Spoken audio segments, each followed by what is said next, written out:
అంతవరకు నీ ఇండివిజువల్ లైఫ్ని నువ్వు ఎంజాయ్ చేయి, ఓకేనా?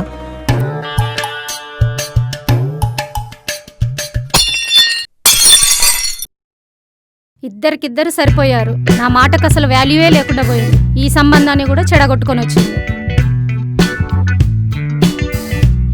నానా, ఈ అబ్బాయి నాకు నచ్చాడు అని మనస్సు పూర్తిగా అన్నప్పుడే మన ఇంట్లో పెళ్లి సందడి స్టార్ట్ అవుతుంది.